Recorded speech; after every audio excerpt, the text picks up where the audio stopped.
Hello everyone and welcome back to my channel physics spectrum. I hope आप सब ठीक होंगे और आपका एग्ज़ाम है CUET PG का, उसकी प्रिपरेशन अच्छी चल रही होगी। तो उसी प्रिपरेशन के लिए थोड़ा सा आपको बूस्ट करने के लिए या फिर थोड़ा सा कोई सब्जेक्ट अच्छे से रिवाइज करने के लिए कुछ टॉपिक आपका छूट गया होगा, कुछ चीज़ें आपके नोट्स में नहीं होंगी या फिर कुछ क्वेश्चंस आपने सॉल्व किया होगा, उसका शॉर्ट ट्रिक नहीं पता होगा, फिर कुछ क्वेश्चन आपको ये नहीं पता है कि इस तरह के क्वेश्चन अटेंड कैसे करते हैं, या फिर कुछ क्वेश्चन आपको मिले ही नहीं होंगे कि इस तरह के भी क्वेश्चन आते हैं। ऐसे सारे प्रॉब्लम का सोल्यूशन जो है वो आपको इस वीडियो में मिलेगा। हम ये लेक्चर सीरीज़ करेंगे, आपको 24 को एग्ज़ाम है टिल 23। हमने हर एक लेक्चर में हर एक टॉपिक का मतलब टॉपिक वाइज हर एक लेक्चर लेंगे विथ कॉन्सेप्ट एंड न्यूमेरिकल। तो बस आपको क्या करना है, चैनल को सब्सक्राइब करना है, वीडियो देखना है, वीडियो को लाइक करना है, कमेंट करना है, शेयर करना है। अगर आपकी पहचान में कोई है जो MSc फिज़िक्स के लिए प्रिपरेशन कर रहा है, जिसको आगे MSc करना है फिज़िक्स से किसी सेंट्रल यूनिवर्सिटी से, उसके लिए वीडियो बहुत हेल्पफुल है। क्योंकि जैम का पेपर हो गया है, अब आपके पास बचा है CUET के लिए। तो उसके लिए जितना हो सके अपना 100% आप देने की पूरी कोशिश कर रहे हैं। उस 100% पे 1% 2% हम भी ऐड कर देंगे, जिससे आपका प्रिपरेशन और अच्छे से हो जाएगा। तो आज का हमारा फर्स्ट वीडियो है, हमने डिजिटल इलेक्ट्रॉनिक्स पूरा कंप्लीट कर दिया है। हमारा ये वीडियो है काइनेटिक थ्योरी एंड थर्मोडायनेमिक्स, जिसमें हम ये डिस्कस करेंगे काइनेटिक थ्योरी और थर्मोडायनेमिक्स के बारे में डिस्कस करेंगे। ठीक है, KTG के भी क्वेश्चन आते हैं, थर्मोडायनेमिक्स के क्वेश्चन आते हैं। इसमें बेसिक बहुत इजी क्वेश्चंस आते हैं, मैक्सिमम मैक्सवेल इक्वेशन से आते हैं, ये सब छोटे छोटे कॉन्सेप्ट से ज़्यादा क्वेश्चन आते हैं। वो सारे क्वेश्चंस को भी हम कवर करेंगे। पहले हम थोड़ा सा स्टार्ट करते हैं कि जो थर्मोडायनेमिक्स ये सब क्वेश्चंस होते हैं, उसमें क्या क्या बेसिक चीज़ें हैं जो पता होना चाहिए, या फिर बेसिक क्या बेसिक ट्रिक है जिससे आप ये सब चीज़ें अच्छे से रिवाइज कर सकें। वहाँ पर आपको एग्ज़ाम हॉल में आपको दिक्कत ना हो, अगर आप एग्ज़ाम हॉल में बैठे तो वहाँ आपको कोई प्रॉब्लम ना हो। तो वो सब भी चीज़ें हम इसमें देखेंगे। तो अगर आपने चैनल नहीं सब्सक्राइब किया तो चैनल सब्सक्राइब करिए। ठीक है, तो चलिए स्टार्ट करते हैं बिना टाइम वेस्ट किए, क्योंकि एग्ज़ाम नज़दीक है। तो बेसिकली हम देखेंगे थर्मोडायनेमिक्स एंड KTG। तो KTG में क्या होता है, काइनेटिक थ्योरी ऑफ गैसेस में हम क्या क्या बेसिकली पढ़ते हैं। जैसे मान लीजिए बॉक्स है, उसमें हमने गैस रखा है, तो उसके लिए फार्मूला क्या है हमारा, प्रेशर अगर देखना है तो प्रेशर हमारा कैसा डिपेंड करता है, उसका फार्मूला होता है 1/3 स्मॉल m होता है NV वेलोसिटी जो होता है, मतलब एवरेज वेलोसिटी हम लेते हैं, अपॉन वॉल्यूम होता है। एक और फार्मूला होता है जैसे प्रेशर का डिपेंडेंसी पूछ लेता है, कैसे डिपेंड करता है, कैपिटल M0 वेलोसिटी का मॉड का स्क्वायर, मतलब एवरेज वेलोसिटी का स्क्वायर अपॉन वॉल्यूम। ये हो गया। फिर प्रेशर और भी डिपेंड करता है, अगर हम प्रेशर को चेंज करें 1/3 रो और इसका स्क्वायर, ये सब सारे फार्मूला है। ठीक है, यहाँ पे M0 क्या है हमारा, देखिए फार्मूला इसलिए अलग अलग फॉर्म में हमको बता दे रहे हैं। ये हमारा है मॉलिकुलर वेट है। ओके, तो आपको ये पता होना चाहिए कि M0 V ये सब टर्म्स क्या है। तो आपको क्वेश्चन में जब न्यूमेरिकल दिया हो तो किस फॉर्म में कब क्या न्यूमेरिकल दिया है, तो न्यूमेरिकल आपको उस न्यूमेरिकल को अटेंड करने के लिए या फिर क्वेश्चन को अटेंड करने के लिए बेसिकली आपको पता होना चाहिए कौन सा फॉर्मूला कब हम क्या यूज़ करेंगे। ठीक है, एक और बेसिक कॉन्सेप्ट हमारा होता है एवरेज काइनेटिक एनर्जी, किसके लिए, ऑफ गैस मॉलिक्यूल। अगर हमको क्वेश्चन में भी आता डायरेक्ट क्वेश्चन आया है एवरेज काइनेटिक एनर्जी क्या होगा गैस मॉलिक्यूल के लिए, उसके लिए क्या होता है, वो होता है हमारा 3/2 kT। ठीक है, या फिर आप इसको ऐसे भी लिख सकते हैं 1/2 mv²। ठीक है, उसके बाद ये तो बेसिक है, बहुत इंपॉर्टेंट है, क्या है हमारा डिग्री ऑफ फ्रीडम होता है।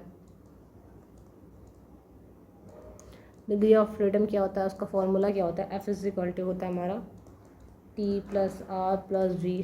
कहेंगे ये T+R+V, अच्छा रुकिए आपने जो कॉमन फार्मूला देखा वो भी लिखेंगे। ये TRV क्या होता है, ये तरीका क्या होता है कि अगर आपके पास स्ट्रक्चर है तो आप उसका रोटेशनल, देखिए टी क्या है हमारा, ट्रांसलेशनल मोशन क्या है, रोटेशनल मोशन क्या है, ठीक है, अब वाइब्रेशन मोशन क्या है। उस मॉलिक्यूल्स उस स्ट्रक्चर जो है हमारा दिया हुआ गैस मॉलिक्यूल्स जो है उसका हमको ट्रांसलेशनल मोशन देखेंगे, द ट्रांसलेशनल मोशन, फिर रोटेशनल मोशन हमारा, और फिर वाइब्रेशन मोशन कितना है, उस हिसाब से हम आप उसको ऐड कर लीजिए। ठीक है, ये भी तरीका है, दूसरा ये भी तरीका है। यहाँ पे एन क्या है हमारा, एन है हमारा नंबर ऑफ एटम है, और के हमारा कांस्टेंट है, के जो हमारा है कांस्टेंट है। इस तरह भी आप डिग्री ऑफ फ्रीडम निकालेंगे। ठीक है, आप नंबर ऑफ कितने नंबर ऑफ आइटम्स हैं, फिर वो कितने नंबर ऑफ कॉन्स्टेंट से अटैच है, उससे हम निकाल सकते हैं कि आपका डिग्री ऑफ फ्रीडम कैसे है। तो आपके ऊपर डिपेंड करता है कि आप नंबर ऑफ एटम्स और कांस्टेंट को समझ पा रहे हैं तो उस तरह से आप निकालें डिग्री ऑफ फ्रीडम, या फिर अगर ट्रांसलेशन, रोटेशन, वाइब्रेशन, मोशन को तरीके से समझ पा रहे हैं तो उस तरह से निकालें डिग्री ऑफ फ्रीडम। लेकिन हाँ, सही होना चाहिए, कन्फ्यूज़न नहीं होना चाहिए कि इसमें क्या होगा, इसमें क्या होगा, इसमें क्या होगा। तो कुछ तो मतलब बेसिक है जो हमेशा पूछा ही जाता है, फिर कुछ बेसिक्स हैं जिनका कंफर्म होता है कि इसका डिग्री ऑफ फ्रीडम यही होगा, तो उसके बारे में देख लेते हैं। जैसे कि हमारा होता है मोनोएटॉमिक गैस, मोनोएटॉमिक है, उसके लिए क्या होता है, एफ़ की वैल्यू हमारी 3 होती है।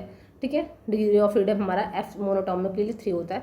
उसके बाद हमारा आता है डायटोमिक, इसके लिए होता है एफ़ की वैल्यू हमारी 5। सिमिलरली हमारा ट्राइएटोमिक होता है, उसके लिए एफ़ हो जाएगा हमारा 7। ऐसे अलग अलग होता है। तो उसके यहाँ तो क्या हमारा डिग्री ऑफ फ्रीडम। ठीक है, यहाँ तक कुछ दिक्कत है, कुछ दिक्कत है तो बताइए। उसके बाद आता है हमारा CP एंड CV। ये टर्म्स बहुत ज़्यादा सुने होंगे। CP क्या होता है, CV क्या होता है, उसका फॉर्मूला क्या होता है, उसको निकालते ही कैसे हैं। तो देखिए इसका फॉर्मूला क्या होता है, CP and CV। CP is equal to हमारा होता है F/2 + 1 into NR। And what is that CV? CV is equal to होता है हमारा F/2 NR। एन क्या है हमारा नंबर ऑफ मॉलिक्यूल्स है पर यूनिट वॉल्यूम, और आर क्या है हमारा रेडबर्ग कांस्टेंट।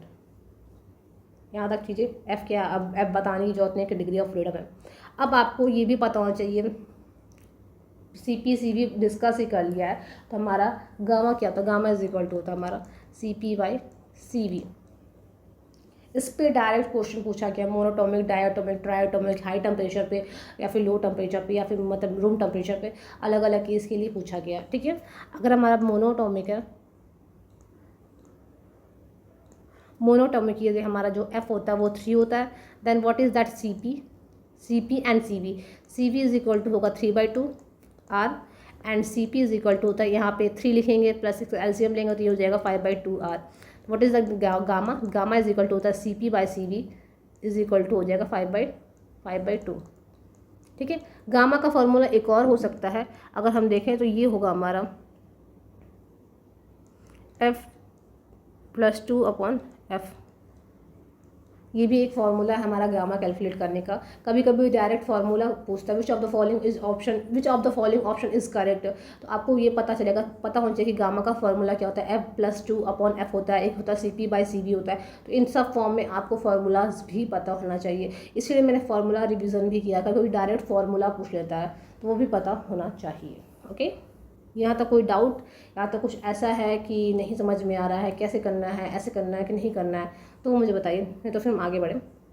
ये हो कि हमारा मोनोटॉमिक के लिए, फिर हम देखेंगे डायटोमिक के लिए। अगर आपने चैनल अभी भी नहीं सब्सक्राइब किया, चैनल को जरूर सब्सक्राइब करिए। ठीक है, डायटोमिक गैस के लिए F क्या होता है हमारा 5 होता है। Then that case CV is equal to हो जाएगा हमारा 5/2 R and CP is equal to हो जाएगा हमारा 7/2 R। Then what is the gamma is equal to होता है 7/5। ये हो गया डायटोमिक, नॉर्मल रूम टेम्परेचर के लिए। अगर आपको हाई टेम्परेचर के लिए पूछेगा तो फॉर दैट केस क्या होगा हमारा, अगर हमारा डायटोमिक के लिए पूछे, किसके लिए, हाई टेम्परेचर के लिए, डायटोमिक गैस के लिए अगर हम हाई टेम्परेचर पर देख रहे हैं तो वो हो जाता है हमारा, तब हमारा CV इज इक्वल टू हो जाता है 7/2 R and CP is equal to होता है 9/2 R। Then gamma is equal to हो जाएगा हमारा 9/7। इसके बाद हमारा आता है ट्राइएटोमिक गैस। ट्राइएटोमिक का पहले हम रूम टेम्परेचर पे देखेंगे। रूम टेम्परेचर पे होता है यहाँ पे F इज इक्वल टू हो जाएगा हमारा 7 and CV is equal to 7/2 R and CP is equal to 9/2 R। Then gamma is equal to 9/7। Okay, then what is for, अगर उसको हम हाई टेम्परेचर पे देख रहे हैं, ट्राइएटोमिक गैस है, उसका हम CP और CV की वैल्यू कैलकुलेट कर रहे हैं, कब कैलकुलेट कर रहे हैं, हाई टेम्परेचर पे। Then that case F is equal to हो जाएगा, या फिर पहले हम देखते हैं नॉन लीनियर। ये हमारा ट्राइएटोमिक क्या है, लीनियर वाला है। ये हमारा क्या होगा, नॉन लीनियर ट्राइएटोमिक गैस। इसके लिए एफ़ की वैल्यू हो जाएगी 6 हो जाएगी, and C B is equal to 3R and C P is equal to 4R, then gamma is equal to 4/3।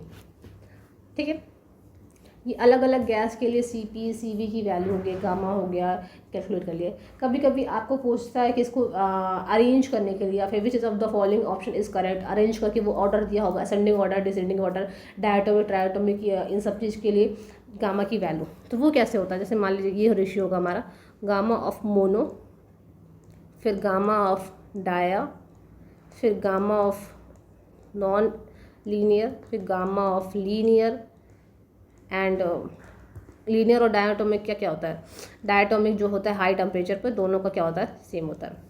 ये होता है गामा। ये भी आपको अरेंज करने आना चाहिए। इस पर भी क्वेश्चन आए, डायरेक्ट क्वेश्चन आया कि आप जो गामा है अलग अलग मोनोटोमिक डायटोमिक के लिए अलग अलग उसका कैलकुलेट करिए, या फिर उसको अरेंज करके दिया रहेगा ऑप्शन में। तो आपको पूछिएगा विच of the following option is correct और करेक्ट, तो आपको ये भी पता चलिए कि कौन सा ऑप्शन आपका सही या गलत है।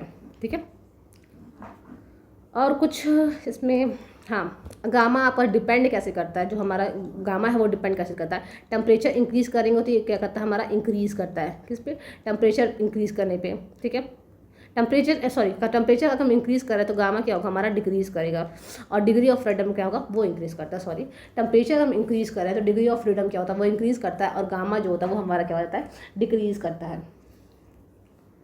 ठीक है, इतना। इसके बाद एक और टॉपिक आता है हमारा, क्या आता है, मीन फ्री पाथ। वो देख लेते हैं, मीन फ्री पाथ। इस पर भी क्वेश्चन पूछा जाता है, डिपेंडेंसी भी ज़्यादा पूछा जाता है कि ये बढ़ा रहे हैं तो क्या होगा, ये अधिक है तो ये अधिक है, ये टर्म्स का अधिक है, वेवलेंथ बढ़ा रहा है तो क्या होगा, और ये घटा रहा है तो कैसे होगा। तो वो उस पर भी फॉर्मूला, वेवलेंथ जो होता है, या फिर हम अगर प्रेशर बढ़ा रहे हैं, टेम्परेचर बढ़ा रहे हैं, तो मीन फ्री पाथ कैसे डिपेंड करता है। तो जनरली मीन फ्री पाथ का जो फॉर्मूला होता है वो होता है ऐसे। और भी फॉर्मूलेज होते हैं अलग अलग टर्म्स में, वो भी हम देखेंगे। ये जो फॉर्मूला जो हर जगह हर बुक में मैक्सिमम देखते ही रहते हैं, वो हमारा होता है। ठीक है, व्हाट इज़ डी, डी क्या हमारा, ये हमारा है डायामीटर ऑफ मॉलिक्यूल्स। ठीक है, अगर वो बोला कि जिसका डायमीटर अधिक है, कम है, या फिर अधिक डायमीटर का वैल्यू रख रहे हैं, या फिर उसका रेडियस अधिक रख रहे हैं, कम है, तो फिर कैसे डिपेंड करेगा। तो ये भी पता होना चाहिए कि जो हम यूज़ कर रहे हैं यहाँ पे डी या फिर फॉर्मूला में लिखा वो क्या डिपेंड करता है। एक और होता है लैम्डा इज इक्वल टू होगा KT upon √2 pi d² P। What is this P? What is your P? P is of course it is pressure। ठीक है, प्रेशर पे कैसे डिपेंड करता है। Lambda is mean free path, is inversely proportional to pressure and all. Means हमको ये पता चलता है lambda is directly proportional to temperature, lambda is inversely directly proportional to, sorry, inversely proportional to pressure. After that lambda is inversely proportional to diameter of का square, and lambda is inversely proportional to n. what is that n? small n हमारा है number of molecule per unit volume. Number of molecule per unit volume अगर हम बढ़ा रहे हैं, घटा रहे हैं, तो कैसे डिपेंड करेगा। तो मीन्स हमको ये पता चलता है मीन फ्री पाथ किस पे डायरेक्टली प्रोपोर्शनल है, मीन फ्री पाथ किससे इन्वर्सली प्रोपोर्शनल है। ये हमको पता चलता है इस फॉर्मूले से। आपसे डायरेक्ट पूछा जाता है मीन फ्री पाथ का कंडीशन पूछा जाता है, ना कि फार्मूला भी एक बार पूछा गया, लेकिन इतना नहीं ज़रूरी है, लेकिन ये कंडीशन जरूर पूछा जाता है। इस कंडीशन पे क्वेश्चन आए हुए हैं कि अगर ये बढ़ा रहे हैं, सपोज प्रेशर अधिक है, ये गैस है, तो उसका मीन फ्री पाथ कैसे डिपेंड कर रहा है, कैसे क्या वो इंक्रीज़ करेगा कि डिक्रीज़ करेगा। तो उसके लिए आपको बेसिकली ये फॉर्मूला पता होना चाहिए और डिपेंडेंसी पता होना चाहिए कि कैसे डिपेंड करता है, कि इन्वर्सली प्रोपोर्शनल होता है कि डायरेक्टली प्रोपोर्शनल होता है। ठीक है, ये चीज़ आपको पता अच्छे से होना चाहिए। आई थिंक यहाँ तक क्लियर हो गया होगा कि मीन फ्री पाथ का डिपेंडेंसी कैसे होता है, कहाँ कहाँ क्या क्या होता है। यहाँ तक कोई डाउट हो तो बताइए। और अगर आप देख रहे हैं चैनल नहीं सब्सक्राइब, चैनल सब्सक्राइब कर दीजिए। आपके जितने भी जो पहचान में लोग हैं जिनको ये चीज़ मतलब जिसको प्रिपरेशन कर रहा है CUT PG के लिए, उनको ज़रूर ये वीडियो ज़रूर शेयर कर दीजिएगा। इसके बाद एक और चीज़ आता है हमारा, ये टर्म्स में बहुत कंफ्यूज हो जाता है। एक होता है हीट कैपेसिटी और एक होता है हमारा स्पेसिफिक हीट और एक और होता है लैटेंट हीट, ठीक है। और क्या होता है मोलर, चलिए इसको देखते हैं। C is equal to delta Q by delta T. ये क्या होता है, स्पेसिफिक हीट होता है, delta Q by M delta T. Latent heat होता है डेल्टा क्यू बाई एम। ये अलग अलग फार्मूला है, अलग अलग फार्मूले में अलग अलग चीज़ें बताता है, सारे चीज़ें सेम नहीं होता है। हाँ, एक और होता है हमारा मोलर हीट कैपेसिटी।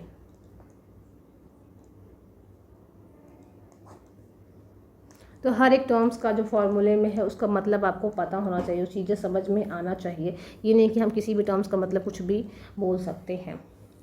इसके बाद हमारा आता है, अब देखते हैं थर्मोडायनेमिक्स में स्पेशली क्या क्या टर्म्स होते हैं। जैसे ओपन सिस्टम होता है, क्लोज सिस्टम होता है, आइसोलेटेड सिस्टम होता है। तो इतना बेसिक पता है कि ओपन सिस्टम क्या होता है।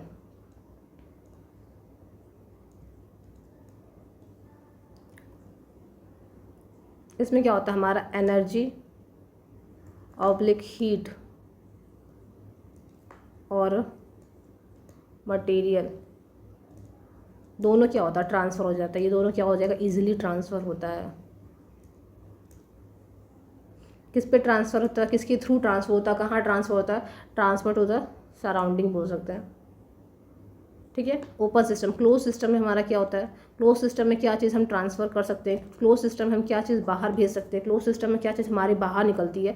तो ये हम क्या होता है, ट्रांसफ़र क्या क्या कर सकते हैं, हीट ऑब्लिक एनर्जी सराउंडिंग से, सराउंडिंग को हम क्या करेंगे, इसको ट्रांसफ़र कर सकते हैं। और हमारा जो मटेरियल रहेगा उसके अंदर जो भी चीज़ें हैं वो क्या होता है, वो ट्रांसफ़र नहीं होगा।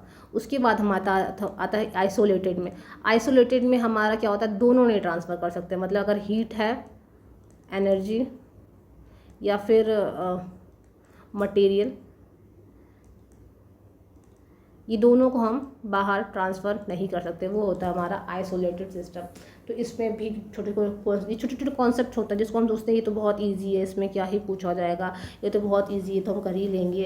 तो इस तरह के भी क्वेश्चंस आते हैं। ऐसे ही छोटे कॉन्सेप्ट पे आपके थर्मोडायनेमिक्स से क्वेश्चंस आते हैं, मैक्सवेल इक्वेशन से भी क्वेश्चंस आते हैं, वो भी हम देखेंगे। इतना परेशान होने की बिल्कुल ज़रूरत नहीं है, भी हम आगे वही देखेंगे, ठीक है। यहाँ तक कोई डाउट हो तो पूछिए। थर्मोडायनेमिक्स में आपने पढ़ा होगा जीरोथ लॉ, फर्स्ट लॉ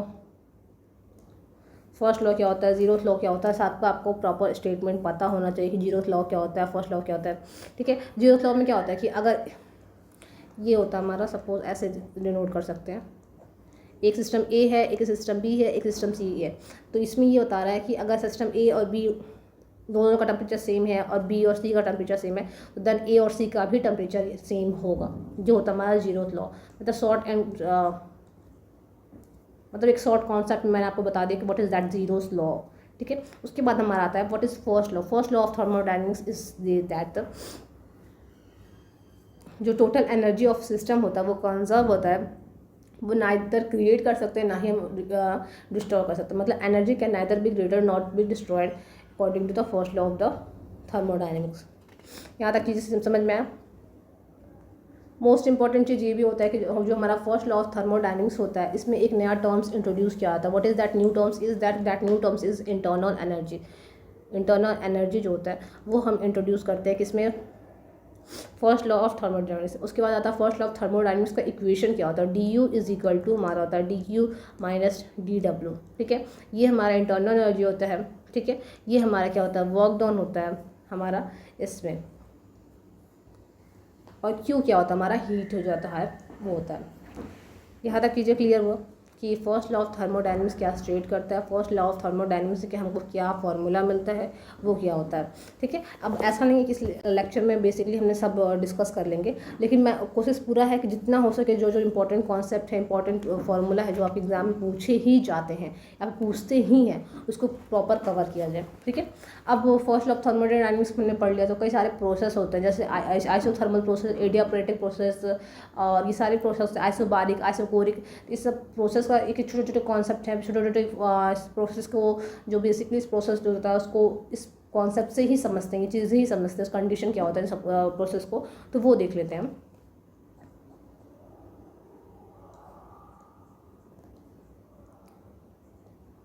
पहला हम देखेंगे आइसोथर्मल प्रोसेस, इसके बाद हम देखेंगे एडियाबैटिक, इसके बाद देखेंगे आइसोबारिक। आइसोथर्मल में क्या होता है, हमारा टेम्परेचर जो होता है, rate of change of temperature जो चेंज होता है वो हमारा क्या होता है, वो कांस्टेंट होता है। कि मतलब अगर टेम्परेचर चेंज नहीं होगा means T is equal to हम कांस्टेंट लिख सकते हैं, या फिर DT इज इक्वल टू लिख सकते हैं 0 आइसोथर्मल में। एडियाबैटिक में जो एनर्जी होता है, हीट होता है, वो ट्रांसफर नहीं होता वन फॉर्म टू अनदर, मतलब ट्रांसफर चेंजेस नहीं होता, delta Q is equal to 0 हो जाएगा। उसके बाद हमारा है आइसोबारिक में। आइसोबारिक में प्रेशर क्या होता है, कांस्टेंट होता है, या फिर delta P is equal to हम लिख सकते हैं 0, P इज इक्वल टू लिख देंगे कांस्टेंट। ये हो गया हमारा तीनों। उसके बाद हमारा आता है एक आइसोकोरिक भी, वो हम नेक्स्ट स्लाइड में देखेंगे। उसके बाद नीचे कॉन्स्टेंट कुछ फॉर्मूलेज भी आते हैं, मतलब आइसोथर्मल में क्या फॉर्मूला है, आइसोबारिक में। आइसोथर्मल में हमारा एक फॉर्मूला था P1/P2 is equal to V2/V1।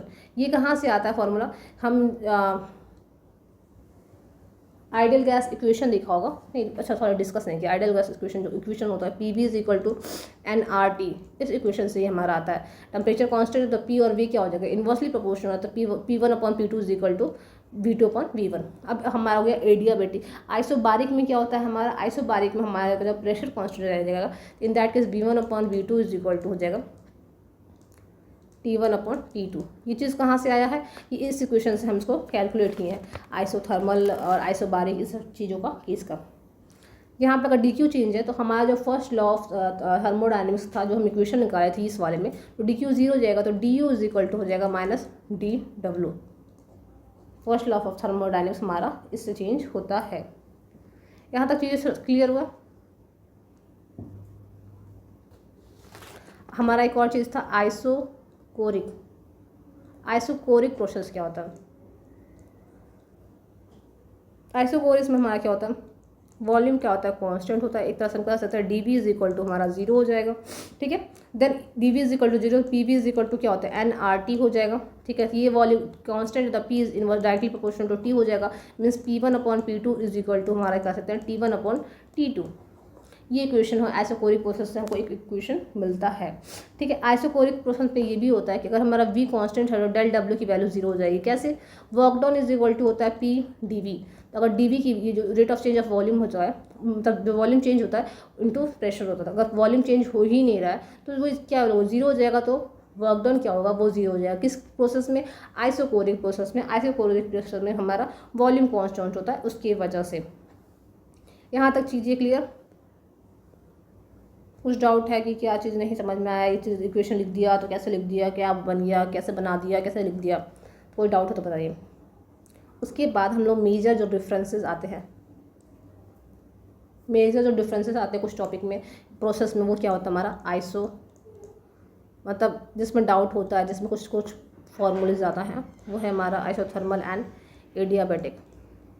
Isothermal में क्या है, T क्या होता है हमारा कांस्टेंट होता है, इसमें Q क्या होता है कांस्टेंट होता है, DT क्या होता है 0 होता है, DQ क्या होता है 0 होता है। ओके, यहाँ तक तो ठीक है, यहाँ तक तो कोई डाउट नहीं है। यहाँ क्या होगा, फॉर्मूला क्या होगा, P1/P2 इज इक्वल टू हो जाएगा हमारा V2/V1। ओके, यहाँ तक चीज़ें क्लियर। वर्क डन क्या होता है हमारा, इसमें वर्क डन होता है nRT ln V2/V1। Isothermal process में जो हमारा वर्क डन होता है nRT ln V2/V1 होता है। उसके बाद हमारा एडियाबैटिक इक्वेशन में क्या होता है, DQ इज इक्वल टू 0 है, DU is equal to -DW हो जाता है।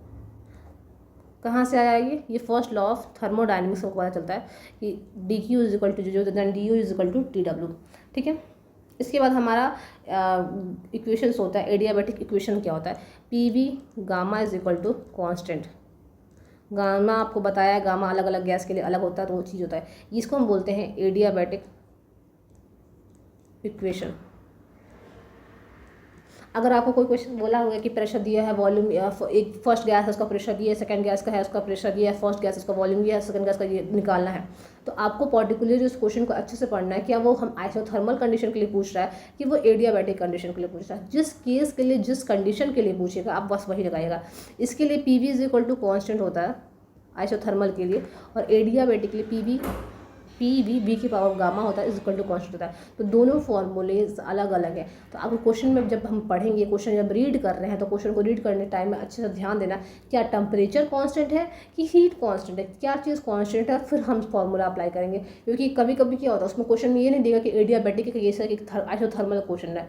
क्योंकि अब हम लोग ऐसा नहीं कि क्लास 12th के बच्चे हैं, आप ग्रेजुएशन ले चुके हैं, तो आपको क्वेश्चन को पढ़ के समझना होगा कि वहाँ पे एक एक चीज़ आपको इंडिकेट नहीं करेगा, कहीं कुछ लैंग्वेज में भी होगा, आपको समझना पड़ेगा क्वेश्चन अटेंड करने से पहले। इसके लिए मैं ये बोल रही हूँ कि ये चीज़ समझ में आना चाहिए। ओके, कोई लेक्चर फास्ट तो नहीं हो रहा ना, मतलब बहुत लेंदी नहीं हो रहा, फिर बोर तो नहीं हो रही है? अगर हो रहा है तो बताइए, मतलब डायरेक्ट हम क्वेश्चन पे ही आते हैं, कॉन्सेप्ट नहीं देखेंगे, ठीक है। वैसे तो मैं क्वेश्चन क्यों जितने हो सके उतने कम कॉन्सेप्ट को आप देखिए, उतने कम चीज़ें देखें, क्योंकि आपने रिवीजन किया होगा क्योंकि आपका एग्ज़ाम है। तो इसके लिए अब हमको क्या देखना है, हाँ वर्क डन अगर हमको निकालना हो किसके लिए, एडियाबैटिक केस के लिए, ये हो गया NR गामा -1 ब्रैकेट में T1 - T2, एक ये आता है और एक और आता है हमारा 1/गामा -1 ब्रैकेट में P1 V1 P2 V2। अब ये मत पूछिएगा ये फार्मूला कहाँ से आ रहा है, ये फार्मूला कहाँ से आ रहा है। लास्ट टाइम आपको फार्मूला डिराइवेशन नहीं लिखना, आपको ये पता होना चाहिए कि एडियाबैटिक केस के लिए फार्मूला क्या है और आइसोथर्मल केस के लिए फार्मूला क्या है। हर एक केस का कोई फार्मूला शॉर्ट डिवीजन में होना चाहिए, क्योंकि आपके एग्जाम में कई सारे क्वेश्चंस एग्जैक्ट बस फार्मूला ही पूछा गया। फार्मूला बेस्ड क्वेश्चन तो मैं बोल ही नहीं रही कि फार्मूला बेस्ड न्यूमेरिकल पूछेगा, डायरेक्ट आपसे फार्मूला भी पूछा गया है। तो फॉर दैट केस आपको पता होना चाहिए किसका क्या फार्मूला होता है, किसका कैसे हम अटेंड करते हैं, ठीक है। यहाँ तक चीज़ें क्लियर। अब देखिए एडियाबैटिक इक्वेशन जो हमने देखा अभी, एडियाबैटिक इक्वेशन, उसका अलग अलग केस, कुछ बेसिक केस होते हैं वो देख लेते हैं। PV तो power gamma is equal to constant होता है। एक और हमारा आता है उसमें अलग अलग, हम उसको कंडीशन देखें, P की power 1 - gamma T gamma is equal to constant होता है। फिर आता है हमारा T V की power gamma -1 is equal to हमारा कॉन्स्टेंट होता है। ये हमारा होता है एडियाबैटिक केस के लिए। ये फॉर्मूलेज होते हैं कुछ जो आपको पता होना चाहिए।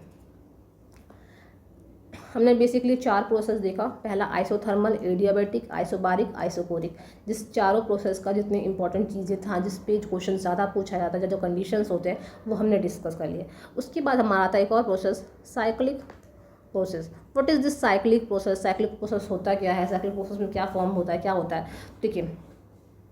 साइक्लिक प्रोसेस क्या होता है कि एक प्रोसेस यहाँ से स्टार्ट हुआ, घूमते गया, फिर यहाँ पे आ गया, फिर चला, मतलब उसी साइकिल को, उसी चीज़ों को, उसी रूटीन को डेली फॉलो कर रहा है। डेली रूटीन वही फॉलो कर रहा है, कोई चेंजेस नहीं हो रहा है। वो अपना कोई पाथ नहीं चेंज कर रहा है, कोई चीज़ मतलब ब्रेक नहीं हो रहा है। जो सुबह कर रहा है वही शाम, अगले दिन भी सुबह में वही कर रहा है, जो आज दोपहर में कर रहा है वही अगले दिन दोपहर में कर रहा है, ठीक है। तो वो हो गया हमारा साइक्लिक प्रोसेस, ठीक है।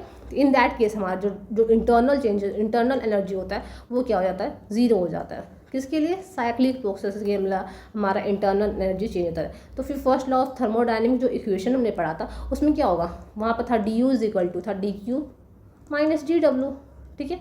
इन दिस केस ये क्या हो जाएगा, जीरो हो जाएगा। तो dq इज इक्वल टू हमारा क्या हो जाएगा, dw। ये किसके लिए हमने बताया, साइक्लिक प्रोसेस के लिए। तो इसमें क्या पता चलता है हमको कि जो हीट होगा वो टोटली किस में कन्वर्ट हो जाएगा, वर्क डन में कन्वर्ट हो जाएगा। किसके लिए, साइक्लिक प्रोसेस के लिए। यहाँ तक चीज़ें क्लियर या नहीं? यहाँ तक कुछ डाउट है या फिर नहीं डाउट है या फिर क्या है?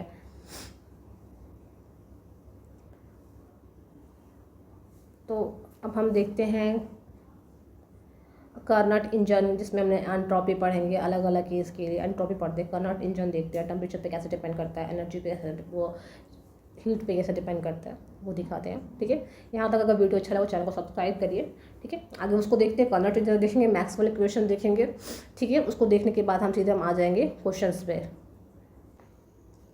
कार्नट साइकिल में क्या होता है, एक यहाँ पे हमारा कार्नट इंजन बोल सकते हैं, ठीक है। और या फिर कभी कभी इसको हीट इंजन, मतलब ऐसे बहुत नेम होते हैं जैसे आप वो क्वेश्चन में पूछा जाता है, ठीक है।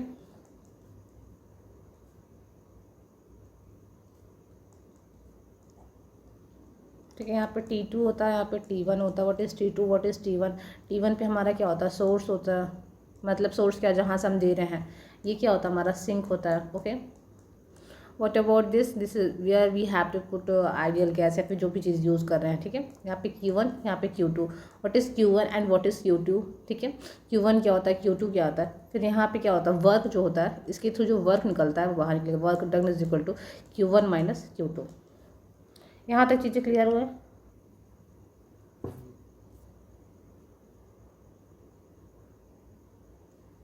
यहाँ तक चीज़ें क्लियर हुआ। तो इस कार्नट साइकिल का जो मेजर फार्मूला है, मेजर पॉइंट्स है जिससे रिलेटेड क्वेश्चन हमेशा हमारा एग्जाम में पूछा जाता है। तो पहला क्या होता है, एफिशिएंसी निकालना, कि मतलब एफिशिएंसी क्या होता है कार्नट साइकिल के लिए। तो एफिशिएंसी होगा ईटा इज इक्वल टू होता है हमारा वर्क डन।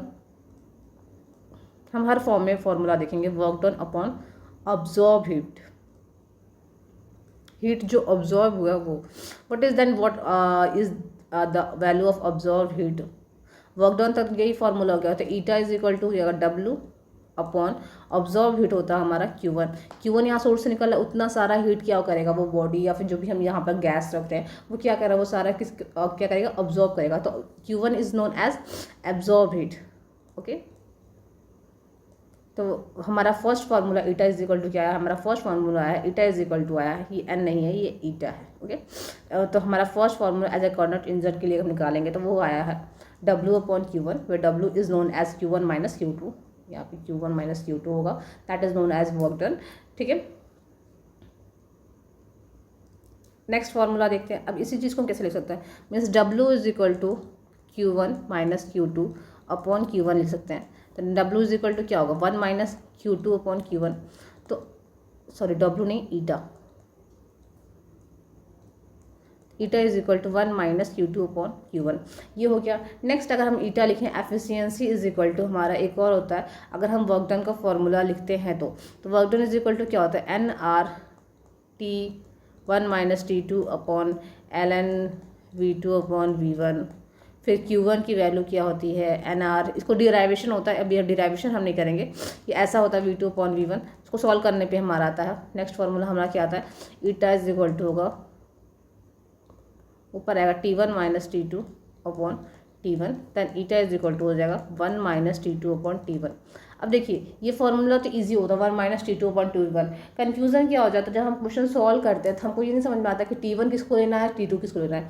तो ये कंफर्म होना चाहिए कि टेम्परेचर T1 क्या है, वो हमारा सोर्स का टेम्परेचर है, जो हम टेम्परेचर दे रहे हैं। तो T1 हमेशा क्या होगा, सोर्स होगा, और T2 क्या हमारा सिंक का टेम्परेचर है। तो आपको क्वेश्चन पढ़ के समझ में आ जाए कि which of the following is the source और सिंक का टेम्परेचर कौन सा दिया हुआ, सोर्स का टेम्परेचर क्या दिया हुआ, उस हिसाब से आप वैल्यू पुट करिएगा तो सॉल्व करिएगा। क्योंकि अगर हम ये वैल्यू नहीं पुट करते फिर क्वेश्चन गलत हो जाता है। Second and most important thing क्या होता है, आपका टेम्परेचर हमेशा किस में देगा, डिग्री सेल्सियस में दिया जाता है। मैक्स टू मैक्स टाइम देता है, 90% तो डिग्री सेल्सियस में देता है। तो आपको इसको पहले कन्वर्ट करना पड़ेगा कैलोरी में। कैलोरी में कैसे कन्वर्ट करते हैं, उसको कन्वर्ट करेंगे, फिर आप इसका वो तो क्वेश्चन सॉल्व करेंगे। ईटा मतलब एफिशिएंसी निकालेंगे अगर आपको टेम्परेचर के फॉर्म में दिया हुआ है तो, और अगर क्वेश्चन में दिया हुआ केल्विन तो आप डायरेक्ट पुट कर दीजिएगा। ये गलती नहीं कराना है क्योंकि इस तरह से भी मिस्टेक्स हो जाता है बेसिकली, ठीक है। यहाँ तक समझ में आया। एक और क्वेश्चन होते हैं कि अगर हम सोर्स का टेम्परेचर अगर इंक्रीज करें, T1 अगर हम इंक्रीज करेंगे तो ईटा क्या होगा, इंक्रीज होगा। और अगर सिंक का टेम्परेचर T2 क्या है, डिक्रीज करेंगे तो ईटा क्या होगा, इंक्रीज करेगा। ओके, ये भी पता होना चाहिए कि सिंक का टेम्परेचर इंक्रीज करने पे क्या होता है, और अगर सोर्स का टेम्परेचर इंक्रीज कर रहे हैं तो क्या होगा, क्या डिफरेंस, क्या मतलब इफेक्ट पड़ता है हमारा एफिशिएंसी पे। तो ये फार्मूला आपको पता होना चाहिए, ये कंडीशन आपको पता होना चाहिए। और एक और पॉइंट है हमारा ये भी पता होना चाहिए कि कुछ कंडीशंस होते हैं ना कि which of the following condition is true for Carnot engine और कार्नट साइकिल। तो next one is that delta S is equal to 0 for what, for Carnot engine. Entropy change जो होता है वो क्या होता है, वो क्या होता है, 0 होता है। बिकॉज जो हमारा कार्नट इंजन होता है, because we can see that Carnot engine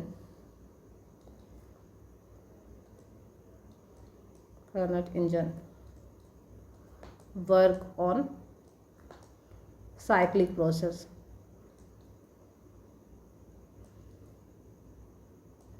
ठीक है, कार्नट इंजन हमारा क्या होता है, साइक्लिक प्रोसेस पे वर्क करता है, ये पता होना चाहिए। फिर कार्नट इंजन का TS डायग्राम क्या होता है वो पता होना चाहिए। TS डायग्राम में पूछा जाता है कि TS डायग्राम बताइए, TS ग्राफ जो होता है कार्नट इंजन का वो बताइए, ठीक है।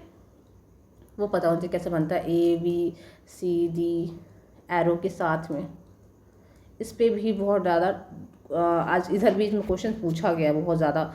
ठीक है, एक कॉन्स्टेंट आता है हमारा T2/T1 is equal to Q2/Q1, ये भी इंपॉर्टेंट है। इस पर भी दिया जाता है heat absorb, heat rejected, and then फिर टेम्परेचर ऑफ सोर्स और सिंक का कुछ रेशियो दिया रहेगा, फिर 2 वैल्यू, इन सब में से 3 वैल्यू दिया रहेगा, एक वैल्यू कैलकुलेट करना है। तो ये फार्मूला भी इंपॉर्टेंट है एग्जाम पर्पज से कि ये फार्मूला होता क्या है। ठीक है, यहाँ तक कोई डाउट कुछ ऐसा है जो नहीं समझ में आ रहा है?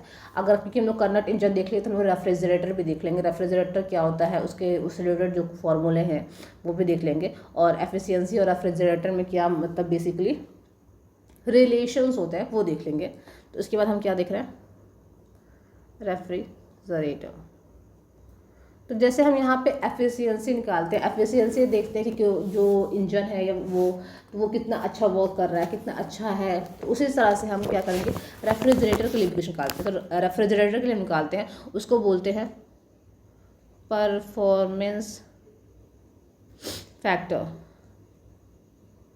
For refrigerator. जैसे उसको परफॉर्मेंस फैक्टर बोलते हैं, उसको डिनोट करते हैं कैपिटल के से डिनोट करते हैं, which is known as absorb heat. का फॉर्मूला जो आता है absorb heat upon work done, ये किसके लिए होता है, R is performance factor, which is formula क्या होता है Q2/W, और K इज इक्वल टू हमारा हो जाएगा Q2/Q1 माइनस Q2 हो जाएगा। ठीक है, K इज इक्वल टू ये भी लिख सकते हैं T2/T1 माइनस T2। ठीक है, ये परफॉर्मेंस फैक्टर का फॉर्मूला होता है। अब परफॉर्मेंस फैक्टर और एफिशिएंसी में क्या रिलेशन होता है वो भी देख लेते हैं, क्योंकि इस पे भी क्वेश्चंस आए हुए हैं। ठीक है,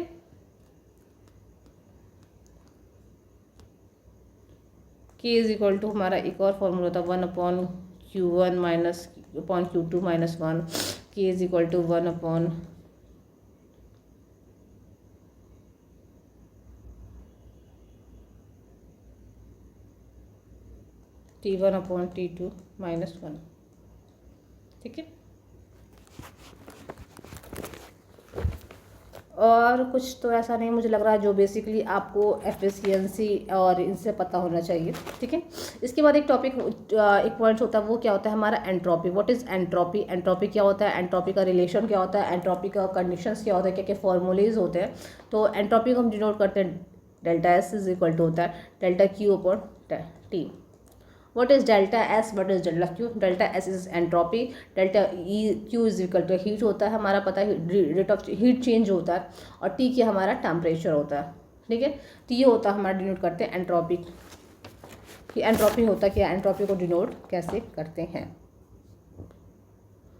और क्या होता है हमारा जो एंट्रोपी होता है वो हमारा एडिटिव क्वांटिटी होता है, कि अगर 2 एंट्रोपी दिया तो उन दोनों को हमको क्या करना पड़ेगा, ऐड करना पड़ेगा, अगर रिजल्टेंट या फिर टोटल एंट्रोपी निकालना है। फिर उसके बाद होता है एडियाबैटिक प्रोसेस, जो अभी हमने देखा है एडियाबैटिक प्रोसेस और isothermal process. For adiabatic process entropy is always zero. Why, in adiabatic process में हमको पता है कि जो हीट चेंज होता है वो क्या हो जाता है, हमारा जीरो होता है। ठीक है, डेल्टा क्यू अगर जीरो है, तो अगर हम इस फॉर्मूला में डेल्टा क्यू की वैल्यू जीरो लिखेंगे तो डेल्टा एस क्या होगा, जीरो होगा। ये भी पता होना चाहिए एंट्रोपी किस किस के लिए, किस किस केस के लिए जीरो होता है। नेक्स्ट एक और प्रोसेस होता है, उसमें भी हमारा एंट्रोपी जीरो होता है, वो होता है रिवर्सिबल प्रोसेस।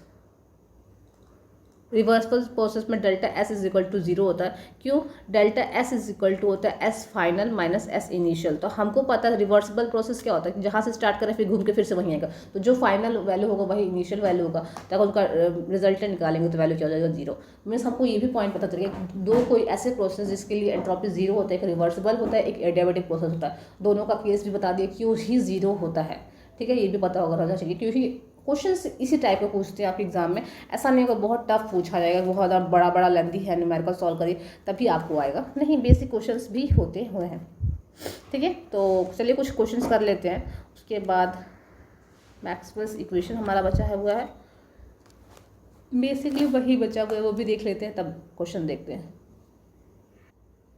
मैक्सवेल इक्वेशन बनाने के लिए, मैक्सवेल इक्वेशंस देखने के लिए, उसके पहले हमको ये पता चाहिए व्हाट इज दैट, जिसमें के टर्म्स होते हैं मैक्सवेल इक्वेशन फॉर्म करने के लिए, थर्मोडायनामिक पोटेंशियल्स होते हैं, उसको देखते हैं पहले, फिर मैक्सवेल इक्वेशन बताते हैं। पहले देखते हैं थर्मोडायनामिक पोटेंशियल, उसके बाद हम जाएंगे किस पे, मैक्सवेल इक्वेशन पे। ठीक है, तो पहले हम देखेंगे थर्मोडायनामिक पोटेंशियल होते कैसे कैसे। जैसे U होता है H होता है, F होता है, G होता है। इसकी कुछ कुछ फॉर्मूलेज होते हैं, उसको हम ट्रिक बताएंगे कैसे आप याद कर सकते हैं, कैसे एग्ज़ाम में आप कैलकुलेट कर सकते हैं। तो U हमारा क्या है, U होता है हमारा इंटरनल एनर्जी। इतना आपको पता होना चाहिए क्योंकि आप एग्ज़ाम दे रहे हैं। ये टर्म्स का क्या बोलते हैं, ये हमारा एंथैल्पी है। F है ये जो हमारा होता है Helmholtz free energy. After that ये हमारा होता है gives free energy, gives free energy. ये एक एक टर्म्स को हमने डिफाइन कर दिया। अब एक एक टर्म्स को हम रिवाइज कैसे करें, एक एक टर्म्स की वैल्यू जो है वो कैसे कैलकुलेट करें, वो हम देखते हैं। ठीक है, तो अब U क्या होता है, U की वैल्यू क्या होती है। U आपको पता है, U इज इक्वल टू हमारा होता है Q माइनस W या फिर Q माइनस PdV, ये देखा है आपने। उसके बाद H की वैल्यू होती है हमारी H is equal to U plus PV होता है। ठीक है, F इज इक्वल टू होता है U minus TS, G is equal to होता है U plus PV minus TS। ठीक है, ये तीनों फॉर्मूल, ये तीनों चारों इसकी वैल्यू है जिस पे आपका एक क्वेश्चन तो होता ही है। ये मान के चलिए थर्मोडायनेमिक पोटेंशियल फिर मैक्सवेल इक्वेशन से एक क्वेश्चन हर बार पूछा गया है। तो मीन्स जो टॉपिक को फिक्स है कि हर बार इससे क्वेश्चंस आएंगे ही, तो उसको तो क्यों ही छोड़ के जाना है, उसको देख के जाना है। ठीक है, अब हमको निकालना है कि अगर हमको ये फार्मूला है कैसे रिवाइज करें, क्योंकि हेल्महोल्ट्ज़ इसमें थर्मोडायनेमिक पोटेंशियल बहुत सारे ऐसे फार्मूले इसको याद करें। तो एक ट्रिक देख लीजिए कि आप इस इक्वेशन को लिखेंगे कैसे, कैलकुलेट कैसे करेंगे। सिंपल, देखिए एक आप रेक्टेंगुलर बॉक्स बनाइए। अगर हम इस साइड जा रहे हैं ऊपर PV लिखें, अगर हम नीचे जा रहे हैं तो माइनस TS लिखें, बस इतना देखिए, माइनस TS ऊपर PV। यहाँ पे हम लिखेंगे UHGF,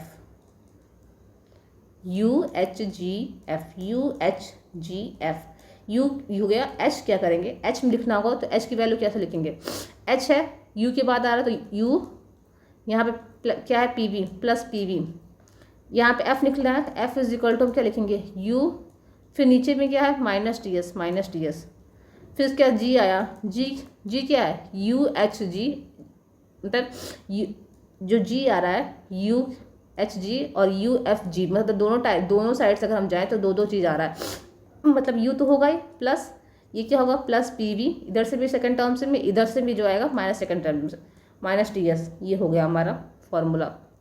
इसमें कन्फ्यूज़न नहीं होना चाहिए। थर्मोडायनेमिक पोटेंशियल को रिवाइज करने के लिए ये छोटा सा ट्रिक है जो आपको पता होना चाहिए। यहाँ तक चीज़ क्लियर। अब हमको निकालना है मैक्सवेल्स इक्वेशंस जो होते हैं अलग अलग, उसको कैसे कैलकुलेट करेंगे वो देखिए। ये भी, इसके लिए आप एक स्क्वायर या फिर रेक्टेंगल बनाइए, हर एक पॉइंट पे वैल्यू लिखिए। पहले ऊपर प्लस TV माइनस S, यहाँ माइनस P, मतलब माइनस P माइनस S नीचे रहेगा, T और V जो होगा प्लस रहेगा। यहाँ तक समझ में आ गया। फिर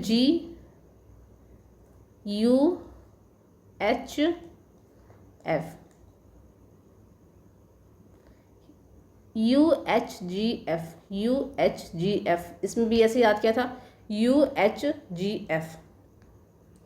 इस सेकेंड वाले फॉर्म जो है इसमें भी ऐसे याद करेंगे UHGF। यहाँ तक हो गया। अब हमको लिखना है पहला मैक्सवेल इक्वेशंस।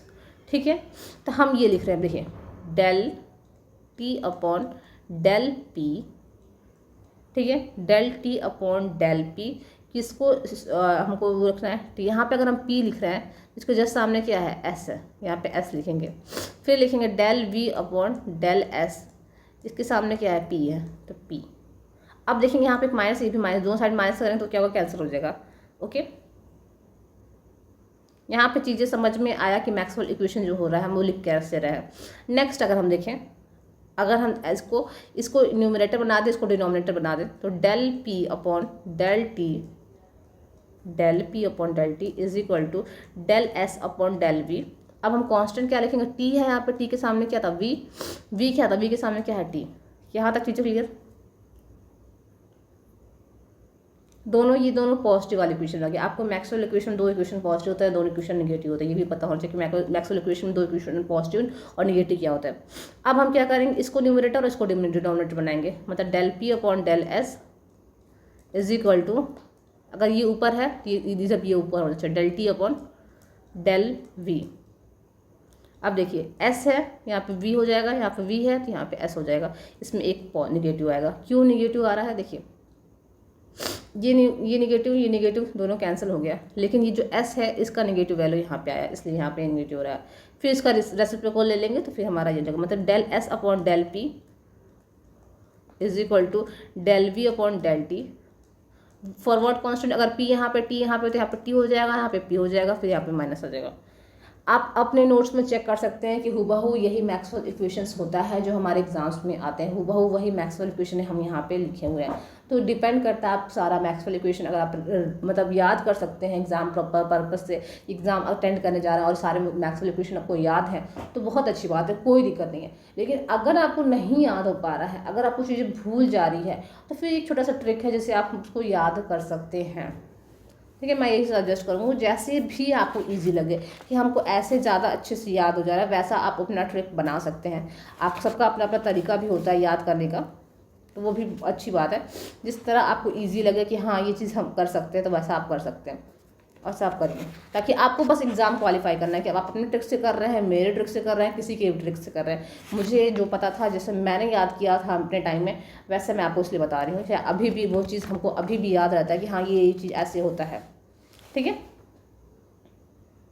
और कुछ चलते क्वेश्चन करते हैं, तो फिर क्वेश्चन के बीच में भी हमको कई सारे चीज़ें समझ में आई, कई सारी चीज़ें याद आएगा तो हम उसी में डिस्कस कर लेंगे। क्वेश्चन के बीच में भी अगर कुछ ऐसा है जो नहीं पता होगा या फिर बताना चाहिए तो हम उसी में डिस्कस कर लेंगे।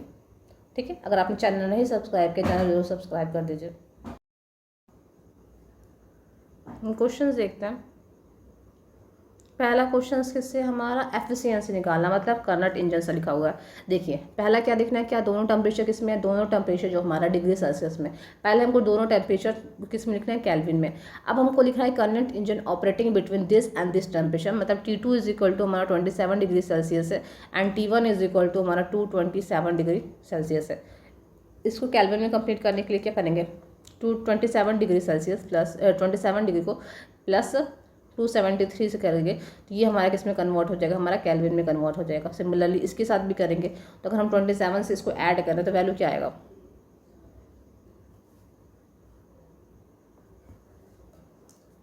ये हो जाएगा हमारा 300 केल्विन, और इसमें अगर हम 273 से ऐड करेंगे तो ये हमारा हो जाएगा 500 kelvin. Eta is equal to क्या था, 1 minus T2 upon T1 is equal to 1 minus यहाँ पे T2 क्या है हमारा 300, T1 क्या है 500, इसको माइनस करेंगे 500 minus 300 upon 500 is equal to हो जाएगा हमारा 200 अपॉन 500 मीन्स 2/5। देखिए यहाँ पे क्या करना है, हमको परसेंटेज निकालना है, तो हमको 2/5 का परसेंटेज निकालना चाहिए। 2/5 का परसेंटेज अगर निकालना होगा तो कैसे करेंगे, अगर हमको यहाँ पे ईटा निकल गया, ईटा इज इक्वल टू हमारा आ गया 2/5। अगर हम ईटा का परसेंटेज निकालेंगे तो 2/5 इंटू 100 करेंगे तो ये लगभग हमारा 40% आएगा। ओके, क्वेश्चंस इजी हैं, ऐसे ही क्वेश्चंस आते हैं। आपको प्रीवियस क्वेश्चन पेपर से ही हमने क्वेश्चन उठाए, कहीं बाहर से कोई ऐसा नहीं कि बहुत ज़्यादा क्वेश्चन इधर से ले आया उधर से ले आया। ठीक है, तो ऐसा नहीं है question out of the syllabus ले आ रहा है या फिर कहीं से भी बना कर दे रहा है। आपके प्रीवियस पेपर से ही क्वेश्चन स्टार्टिंग में, फिर धीरे धीरे आपको जैम के लेवल के भी क्वेश्चन कुछ मिलेंगे, तो ऐसा नहीं है, आप आराम से कर सकते हैं। ये क्वेश्चन में क्या है, the dimension of phase space of 10 rigid diatomic molecule. First of all, you know what is diatomic molecules. For diatomic molecules we have know that जैसे like example है O2, N2, ये सब हमारे क्या है diatomic molecules है। तो इसमें diatomic molecules में क्या होता है, तो इसका डिग्री ऑफ फ्रीडम क्या होता है डायटोमिक मॉलिक्यूल्स की। अगर हम इसको इसमें कोई बोला नहीं है कि मतलब रूम टेम्परेचर है, हाई टेम्परेचर में, तो हम उसको जनरली किस में लेते हैं, रूम टेम्परेचर में लिखते हैं। ठीक है, तो फॉर डायटोमिक मॉलिक्यूल जो डिग्री ऑफ फ्रीडम्स होते हैं, हमने भी देखा है स्टार्टिंग में मोनोटोमिक, डायटोमिक, ट्रायटोमिक, तो एफ क्या होगा 5 हो जाएगा फॉर डायटोमिक मॉलिक्यूल्स। एफ क्या होता है 5 होता है, क्यों 3 हमारा ट्रांसलेशन मोशन होता है, 2 हमारा रोटेशनल मोशन होता है, उसके वजह से हमारा डिग्री ऑफ फ्रीडम 5 हो गया। ठीक है, तो डिग्री ऑफ फ्रीडम 5 हो गया। फिर कितने एटम्स है, नंबर ऑफ रिजिड एटम्स कितने हैं, नंबर ऑफ रिजिड एटम जो है वो 10 है। ठीक है, नंबर ऑफ एटम्स जो हमारे हैं, नंबर ऑफ मॉलिक्यूल्स जो है वो हमारे क्या है वो 10 है और डिग्री ऑफ फ्रीडम 5 है। तो हमको कैलकुलेट करना है, क्या करना, the dimension of phase space निकालना है कि कितने होंगे। तो हमारी सिमिलरली कैसे निकाल सकते हैं, 2 × 5 ये होता है हमारा 2 × f × n होता है डायमेंशन निकालेंगे। तो 2 × f क्या हमारा 5 है, ये क्या है 10 है, 2 5 जो 10 × 10 = 100 ये आएगा। क्या 100 है ऑप्शन में, यस 100 आ गया।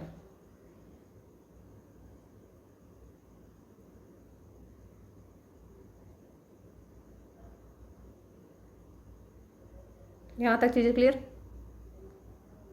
The efficiency of heat engine operating between this, देखिए एफिशिएंसी का ज़्यादा क्वेश्चन पूछा गया। एफिशिएंसी फिर वैसे निकालना है, यहाँ पे टेम्परेचर कितना डिग्री सेल्सियस में, इसमें डिग्री सेल्सियस में। तो पहले हम निकालेंगे T1, फिर निकालेंगे हम T2। T1 हमारा 727 में है, प्लस 273 करेंगे।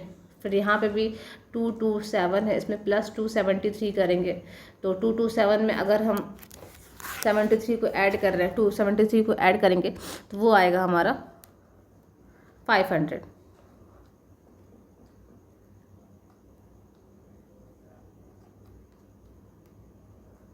ये हमारा गया 500, ये हो गया हमारा। इसको अगर हम ऐड करेंगे तो ये हमारा हो जाएगा 1000। Eta is equal to 1 - T2/T1। T2 is 1 - 500 upon 1000। अगर इसको यहाँ पे सब्ट्रैक्ट करेंगे कितना हो जाएगा 1/2। तो 1 - 1/2 इज इक्वल टू 1/2। परसेंटेज निकालना है, अगर ईटा परसेंटाइज में पूछा गया है तो 1/2 × 100 करेंगे तो ये कितना आएगा 50%। Okay. In a canonical example the comparison system are capable of exchanging. Canonical examples में हमारा क्या क्या एक्सचेंज होता है, तो उसके लिए बेसिकली हमको सारे एग्जाम्पल्स देख लेते हैं, फिर इसको डिस्कस करते हैं क्वेश्चन को, ठीक है, क्योंकि हमने एग्जाम्पल नहीं देखा, वो भी इंपॉर्टेंट है एग्जाम पर्पज से। नेक्स्ट स्लाइड पे कर लेते हैं। देखिए हमारे एग्जाम्पल्स होते हैं वो 3 टाइप्स के होते हैं। What are the that type, तीनों को अलग अलग डिस्क्राइब करेंगे, ठीक है। पहला होता है हमारा, डिस्कस करते हैं माइक्रो कैनोनिकल। उसके बाद हमारा आता है कैनोनिकल एग्जाम्पल। इसके बाद हमारा आता है ग्रैंड कैनोनिकल। इसमें से कुछ बेसिक पॉइंट्स है तीनों एग्जाम्पल्स के बारे में जो आपको बेसिकली पता होना चाहिए, जिससे क्वेश्चंस आपके ज़्यादा होते हैं, ठीक है। माइक्रो कैनोनिकल में होता है कि इसे बेसिकली इसमें पूछा गया आता है कि कौन सा पैरामीटर्स होते हैं माइक्रो कैनोनिकल या फिर कैनोनिकल में, क्या से क्या क्या पैरामीटर्स होते हैं जो उसमें फिक्स रहते हैं। जैसे पहला होता था माइक्रो कैनोनिकल में EVN। उसके बाद हमारा होता है कैनोनिकल में TVN। अभी TVN बता रही हूँ मैं ये सब क्या होता है। इसमें होता है TVmu, ठीक है। एनर्जी हो गया, वॉल्यूम हो गया, नंबर ऑफ पार्टिकल्स हो गया, temperature, volume, number of particles, temperature, volume और केमिकल पोटेंशियल, ये सब जो टर्म्स होते हैं उसमें क्या होता है फिक्स्ड होते हैं। किस में, इन सारे एग्जाम्पल्स में। यहाँ तक चीज़ें क्लियर हो गया। जैसे ये सिस्टम्स होते हैं, ये सब चीज़ें जो होती हैं वो शेयर नहीं होता, मतलब बाहर नहीं निकल सकता। एक मिनट, हाँ,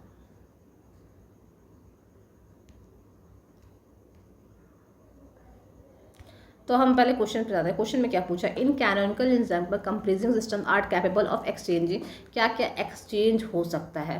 पहले बात हम क्या देखा, कैनोनिकल एग्जाम्पल में टेम्परेचर, वॉल्यूम और नंबर ऑफ पार्टिकल्स नहीं एक्सचेंज हो सकते, मतलब both energy and constitute particle, neither energy nor constitute particle, matter, energy. तो क्या एक्सचेंज होगा हमने भी देखा। उसके बाद ऑप्शन के हिसाब से क्या समझ में, वो एक्सचेंज क्या करेगा, एनर्जी एक्सचेंज करता है, ठीक है। हमने पढ़ा, हमने भी देखा माइक्रो कैनोनिकल में एनर्जी जो होता है वो नहीं एक्सचेंज होता, लेकिन कैनोनिकल में एनर्जी कुछ नहीं बोलता, उसमें टेम्परेचर बोलता है, वॉल्यूम होता है और नंबर ऑफ पार्टिकल्स। तो नंबर ऑफ पार्टिकल्स, वॉल्यूम देखिए तो वो मैटर में आ जाएगा, तो वो एक्सचेंज नहीं होना चाहिए। लेकिन एनर्जी क्या होगा, वो हमारा एक्सचेंज हो सकता है। लिखा है the entropy of photon gas enclosed in a volume V is given by this, where is a constant and T is a temperature in kelvin. The internal energy of photon gas हमको निकालना है, क्या internal energy of photon gas, उसका अगर हमको entropy दिया हुआ है तो इंटरनल एनर्जी कैसे करेंगे।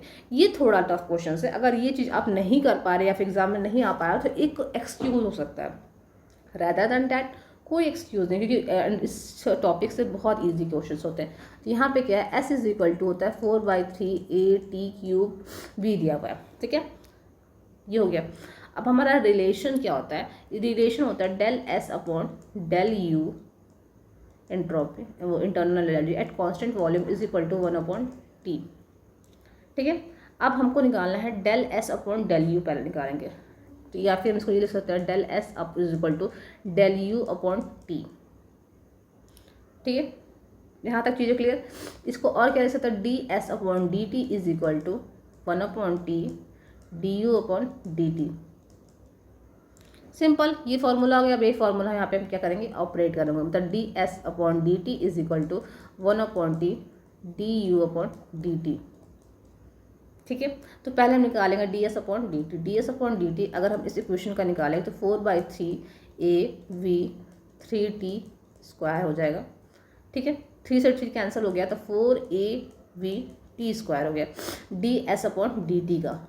तो हमको निकालना क्या है, DS upon DT is equal to लिखेंगे, अगर 4AVT² अपॉन T लिखें, ठीक है,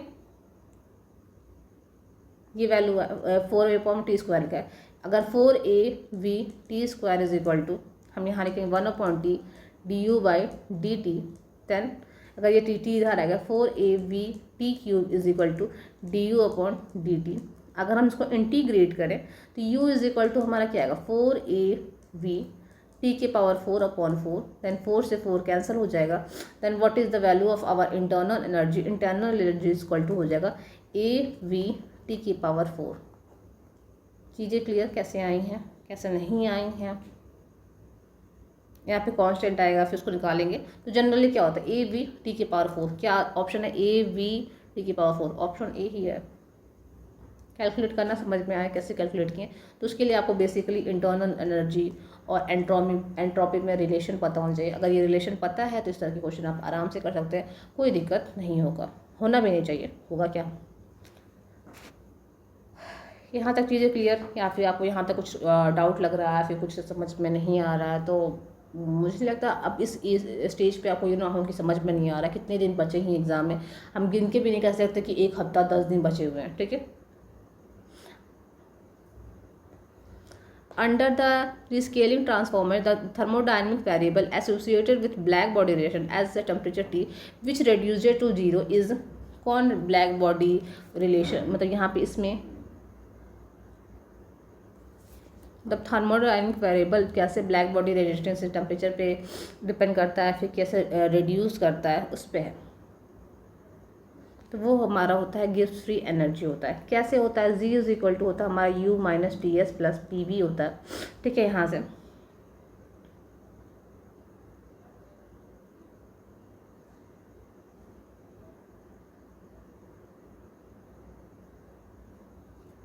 तो ब्लैक बॉडी का हमारा फॉर्मूला क्या होता है, अगर हम ब्लैक बॉडी का देखें अलग अलग केसों के लिए अगर निकालें तो उसमें से हमको पता चलता है कि ये वैल्यू क्या हो जाता है, 0 हो जाता है, gives free energy. If molar heat capacity, हमने हीट कैपेसिटी का अलग अलग फार्मूला देखा है, specific heat, molar specific heat होता है, फिर मॉलिकुलर स्पेसिफिक हीट होता है, सब देखा है। उसके हिसाब से क्वेश्चन है, वो लिखा है if molar specific heat of a gas at a constant Cp is this and what is that, Cp is equal to हमारा दिया 4.97 and then the molar specific heat of a gas at a constant of is Cv निकालना है। Okay, what is the Cv, if the question has given you Cp then what you have to compute Cv। तो Cv हम कैसे निकालें, कैसे हम जानें किसका ये होगा, ठीक है। हमने फार्मूला पढ़ा है, कौन सा फार्मूला पता है, मेयर्स फार्मूला पढ़ा है, Cp - Cv is equal to R। ये क्वेश्चन पढ़ा, ये चीज़ें पढ़ा है ना। तो अगर हमारा Cp दिया हुआ है और R की वैल्यू क्या होगी, अगर हम रेट पर कांस्टेंट R मतलब अगर हम R गैस कांस्टेंट का हम वैल्यू देखें तो ये होता है 1.987 समथिंग होता है, ठीक है। तो हमारा Cv निकालना है, तो Cv इज इक्वल टू क्या होगा, Cp - R, 4.97 - 1.987, उसको कैलकुलेट करिए। सब्ट्रैक्ट करिए, कितना है हमारा 4.97। अगर इसको अप्रॉक्स हम 2 भी ले लें तो 2.97 आना चाहिए। तो ये ऑप्शन नंबर बी हो गया, क्योंकि और तो ज़्यादा डिफरेंस है ना। अगर ये देखिए 2.97 2.98 ऐसे कुछ होता ऑप्शन तो आपको पूरा एक्यूरेट कैलकुलेट करना होता, लेकिन आप इसको मतलब डेसिमल वैल्यू को इसको मतलब एप्रोप्रिएट वैल्यू लेकर, टू वैल्यू लेकर हम इसमें कैलकुलेट कर सकते हैं। ये रहा हमारा मैक्सवेल इक्वेशन से क्वेश्चन। तो क्वेश्चन क्या है, पहले तो हम ऑप्शन देखते हैं। किस किस को कांस्टेंट पे, एस और टी पे कांस्टेंट पे ही है, मैक्सिमम टी एस और एस भी कांस्टेंट पे है। ओके, वो सब देखना ही नहीं है पहले तो सॉरी